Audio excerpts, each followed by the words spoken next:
from Philly. Philly MC said they want that smoke, so we're gonna see what y'all got.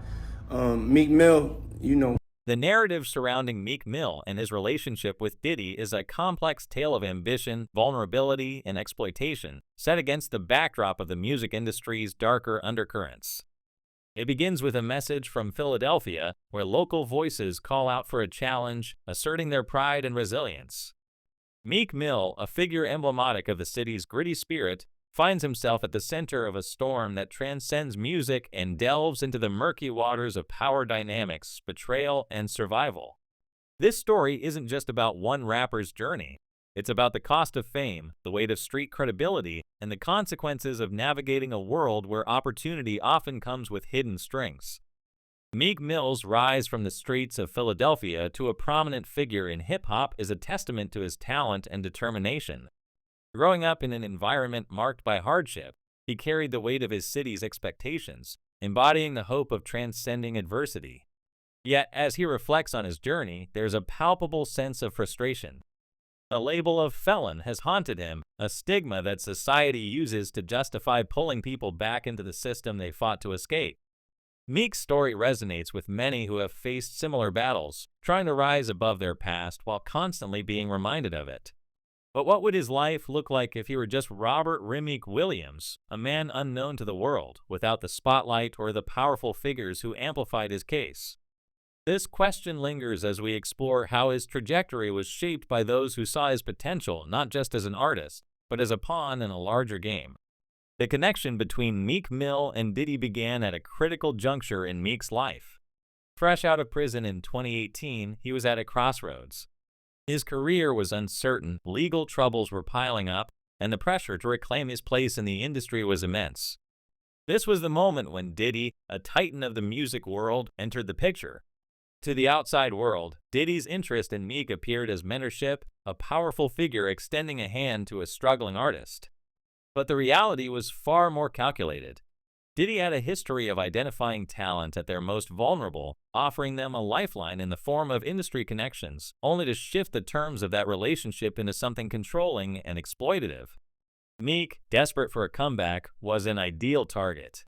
His gratitude for Diddy's support made him susceptible to manipulation, a dynamic that predators in the industry have long exploited. The relationship between Meek and Diddy wasn't just professional. It was deeply personal, marked by public displays that raised eyebrows. From matching outfits to moments of uncomfortable familiarity, their dynamic fueled speculation. Industry insiders and fans alike began to question the nature of their bond, especially when Diddy referred to Meek in overly familiar terms. These moments weren't just awkward, they were strategic, designed to erode Meek's independence and street credibility. In the streets of Philadelphia, where authenticity and respect are currency, such displays were seen as a betrayal of the code. The community that had once celebrated Meek as a symbol of their resilience now watched in embarrassment as he appeared to be compromised by the allure of Hollywood. One pivotal moment in this saga occurred on May 3, 2014, at Meek's 27th birthday celebration at the Parisian Palace in Las Vegas. Diddy rented the venue for $25,000, an act that seemed like generosity, but was, in reality, a calculated investment. The party wasn't a celebration of Meek's success. It was an initiation into a world of control. Testimony from a property manager painted a disturbing picture. Red-stained sheets, used condoms, cocaine residue, razor blades, and excessive amounts of lubricant. Most chillingly, Diddy had requested double-sided locks on all bedroom doors, with keys provided only to him. This wasn't party planning. It was a setup, a carefully constructed trap designed to ensnare Meek in a web of dependency and compromise. Industry insider Gene Deal's reaction to these details underscored their gravity. When someone with his experience calls something disturbing, it carries weight, confirming suspicions that the event was about breaking Meek rather than celebrating him. The fallout from this event rippled through Meek's life and career. The party was just one piece of a larger pattern of exploitation. Diddy used Meek's vulnerability to create a dynamic where gratitude became a chain. The promise of industry success, Grammy nominations, chart-topping hits was dangled as a carrot, but it came with a cost. Meek's public image began to shift, his once fierce street persona softened by the influence of Diddy's world.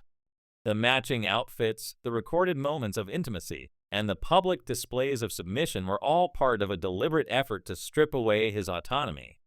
In the streets, respect is earned through strength and independence, but Meek was being molded into someone dependent on his handler. This transformation wasn't just personal, it was a warning to others in the industry, a demonstration of what compliance looked like. The Lil Rod lawsuit, filed in February 2024, brought these dynamics into sharp focus. The lawsuit alleged that Diddy had engaged in predatory behavior, using his influence to manipulate and control artists.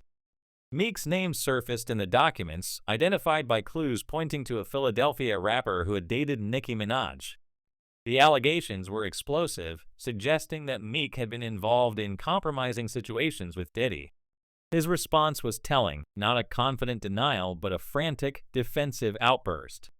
He offered $100,000 to hire investigators to clear his name, a move that legal experts saw as damage control rather than a declaration of innocence. Innocent people rely on lawyers. Those with something to hide turn to public relations. Meek's tweets, threatening journalists and denying specific allegations about his personal life, only fueled speculation.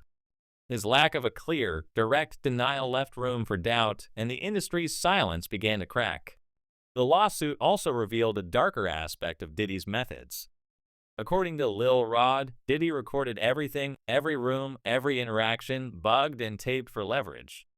These recordings weren't just for personal use. They were tools of control used to ensure silence and compliance. Meek, once a symbol of Philadelphia's pride, had become a demonstration model for Diddy's ecosystem. His perceived success was weaponized to lure other artists, showing them what was possible if they played along and what could happen if they didn't. The psychological warfare was insidious. By showcasing Meek's compliance, Diddy normalized the behavior for others, making resistance seem futile. The promise of a Grammy or industry validation was enough to keep many in line, but it came at the cost of their dignity and autonomy. As the allegations mounted, Meek's attempts to distance himself from Diddy's circle were met with obstacles. Legal troubles, career setbacks, and even a near-fatal incident with his Cybertruck in December 2024 suggested that someone was sending a message. The brake pedal malfunction, which Meek claimed was a manufacturing defect, was seen by many as a warning, a reminder that he was only safe as long as he stayed quiet. In Diddy's world, accidents were never coincidental. They were consequences. Meek's public statements reflected a man under siege, fighting not just for his reputation, but for his survival. His voice carried a mix of frustration and fear, a recognition that the system he had entered was designed to keep him trapped. The tapes, allegedly circulating on the dark web, became the ultimate weapon. What Diddy had intended as insurance, recordings to ensure compliance, were now evidence that could destroy him and those entangled in his web. Industry insiders like Gene Deal confirmed the existence of these tapes, naming high-profile figures and suggesting that Meek was among those captured. The betrayal came not just from Diddy, but from those closest to Meek. Nicki Minaj, who had shared 2 years of his life, remained silent when the allegations surfaced, her cryptic comments about undercover brothers in the industry only adding fuel to the fire. Even more damning was the revelation from a former member of Diddy's security team who claimed to have recorded audio of compromising encounters. The details, spiked drinks, forced interactions, and explicit recordings painted a picture of systematic abuse, with Meek as a victim caught in a cycle of manipulation.